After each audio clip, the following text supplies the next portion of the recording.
Les fiefs des terroristes s'écroulent sous les coups de l'armée arabe syrienne qui poursuit la traque des résidus du terrorisme partout en Syrie.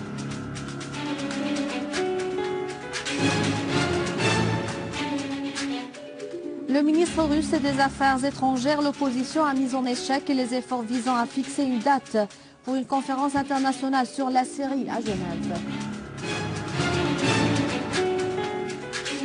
Le ministre de l'Éducation, Hazwan El-Ouez, représente la Syrie aux travaux de la 37e conférence générale de l'UNESCO qui se poursuivent à Paris.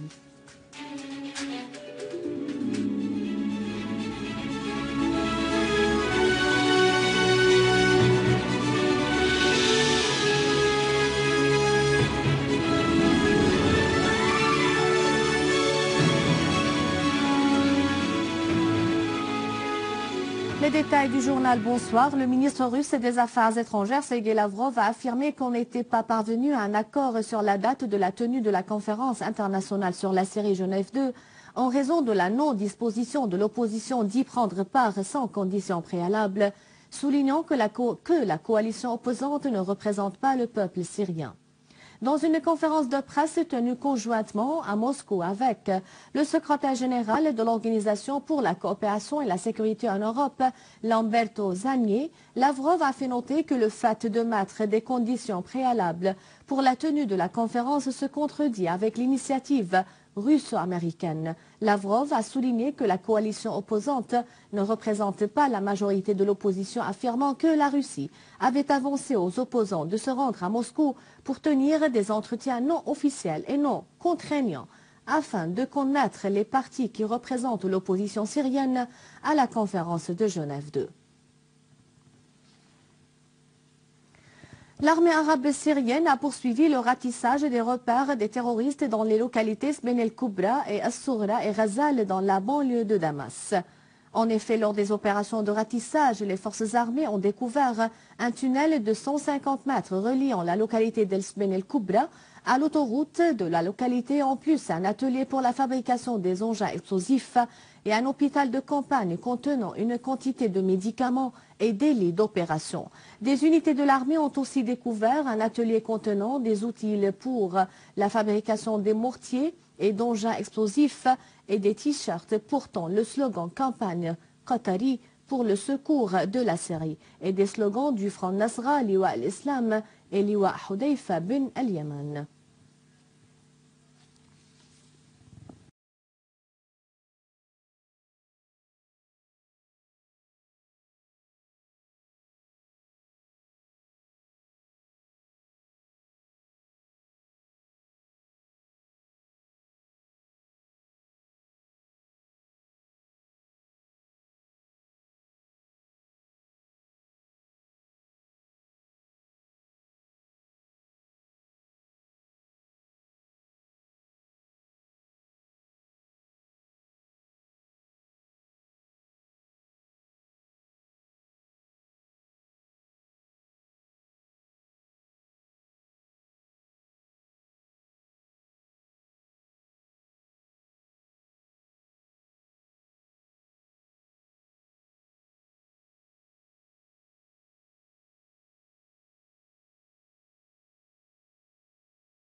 Nouvel acte criminel perpétré par les gangs terroristes visant les agriculteurs du village Khnefis dans la banlieue d'El Selamieh.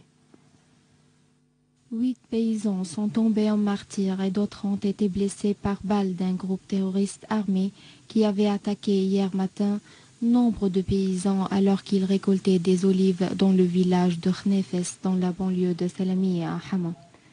Le jeune blessé Mohsen Qabilqi, qui reçoit le traitement à l'hôpital national de Selamieh, a indiqué qu'environ 40 terroristes avaient attaqué à 6h30 par mitrailleuse et fusil automatique les paysans dans un champ qui se situe entre les deux villages de Aïdoun et de Tloul el-Hamr. ce qui a fait 8 martyrs et nombre de blessés parmi les civils. Il a ajouté que les terroristes avaient enlevé 2 femmes et s'étaient emparés d'un véhicule des paysans. Une source à l'hôpital national de Salamiyya a indiqué que les dépouilles de 8 martyrs et nombre de blessés étaient arrivés à l'hôpital.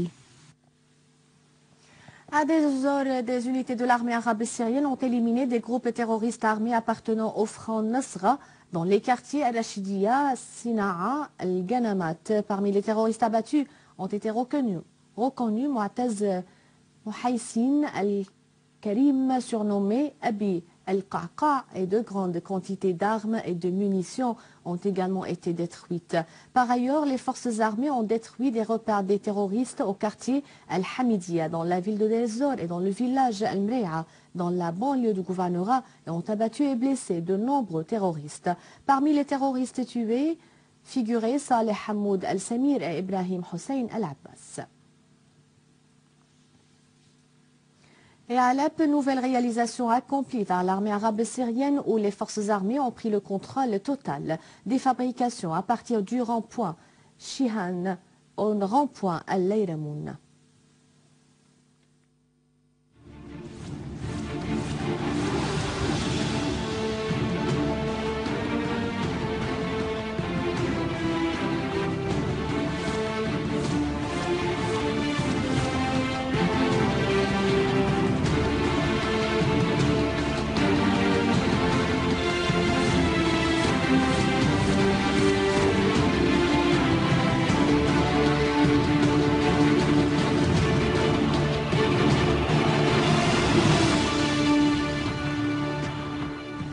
Le chef de la nébuleuse Al-Qaïda, Ayman al-Zawahiri, est obligé de paraître publiquement pour dissiper la querelle entre les terroristes de l'État islamique de l'Irak et le Front Nasra. Et la presse arabe publie davantage de preuves sur l'implication de grands pays européens, dont la France, dans l'hébergement du terrorisme et son appui logistique et financier.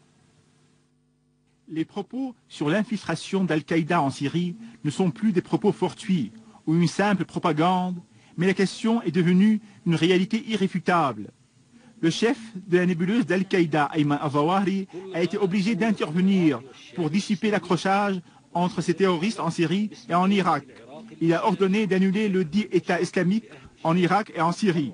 L'intervention du plus grand terroriste pour mettre fin à la lutte en cours entre les terroristes de l'État islamique d'Irak et leur chef Abu Bakr al-Baghdadi et les terroristes du Front al-Nusra et leur chef Abu Muhammad al-Jolani intervient après des combats féroces entre les frères du terrorisme sur la terre syrienne.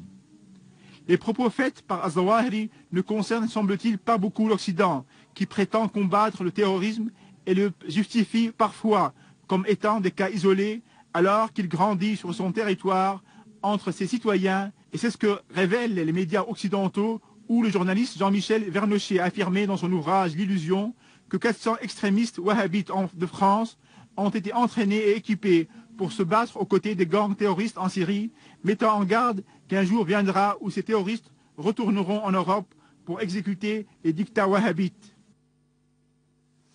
De nouvelles preuves évidentes prouvent l'implication de la Turquie dans le soutien au terrorisme dans le monde.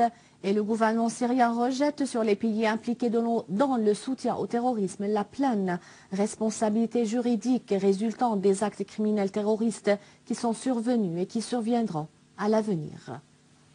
De nouvelles preuves évidentes prouvant l'implication de la Turquie dans le soutien du terrorisme dans le monde. Et le gouvernement syrien rejette sur les pays impliqués dans le soutien du terrorisme la pleine responsabilité juridique résultant des actes criminels terroristes qui sont survenus et qui surviendront à l'avenir. Des informations confirmées et documentées ont été obtenues par le gouvernement syrien à propos de l'existence d'une affaire numéro 139-2013 à la Cour pénale turque à Adana. À la demande du procureur général républicain à Adana, M. Mohamed Ari, dans l'affaire numéro 351-2013 enregistrée au 22 juillet 2013, contenant des accusations adressées à un nombre d'impliqués Ces personnes ont été accusées d'assurer des produits chimiques, y compris le gaz sarin, en faveur des groupes armés liés à Al-Qaïda et en plus le crime d'appartenance à un groupe terroriste armé. Dans les détails de l'affaire, le procureur général républicain turc a adopté les enquêtes et les interrogations sur le déroulement des activités terroristes en Turquie pour les transférer en Syrie en faveur des groupes armés, dont Al-Qaïda. À ce propos, le gouvernement syrien a envoyé une copie du dossier de cette affaire en langue arabe et turque au comité de la lutte contre le terrorisme du CS, en vue de se tenir face à tout acte terroriste, non seulement en Syrie, mais aussi dans les pays de la région, d'Europe et du monde entier. Le gouvernement syrien a appelé le comité à obtenir les noms et les adresses des personnes ou des sociétés qui ont vendu et qui ont acheté les produits chimiques au cours des 3 dernières années, selon la revendication du procureur républicain turc, et de demander aux autorités turques de justifier pourquoi les accusés dans cette affaire ont été libérés sans aucune justification juridique. Avec la participation de la Syrie représentée par le ministre de l'Éducation, Hazwan El-Wez, se sont poursuivis à Paris les travaux de la 37e de la conférence générale de l'UNESCO. Le ministre de l'Éducation, Dr Hazwan El-Wez, chef de la délégation syrienne participant à la conférence, a affirmé que les questions de développement et de la croissance de la société humaine ont constitué un souci permanent à la Syrie, où les stratégies nationales ont été mises et des projets ont été élaborés, et l'importance de l'éducation s'est concrétisée comme meilleur investissement pour arriver à l'avenir humain auquel on aspire. Le ministre de l'Éducation a souligné dans une allocution dans la conférence générale l'appui de la Syrie aux efforts de l'UNESCO pour affronter les défis de développement durable, dont en premier lieu la réalisation de la paix et de la sécurité et l'affrontement du terrorisme. Dr El-Wez a indiqué que la crise qu'affronte la Syrie a entravé les plans du développement et a causé des dégâts énormes dans tous les secteurs, mettant l'accent sur les mesures qu'a pris la Syrie dans le domaine de la réforme. Le ministre a souligné que la réussite du règlement politique en Syrie exige l'engagement des pays parrains du terrorisme de mettre un terme à cet appui. Le ministre a clôturé son allocution en affirmant l'engagement de la Syrie à poursuivre la coopération dans tous les domaines ayant une priorité et de contribuer à construire un monde plus humain dans lequel se réalise un développement durable, équitable, ayant comme axe l'homme. C'est la fin du journal. Merci de l'avoir suivi. Avant de vous quitter, je vous rappelle que vous pouvez consulter le site internet syriaonline.sy pour revoir ce journal et davantage d'informations. Merci bien, au revoir.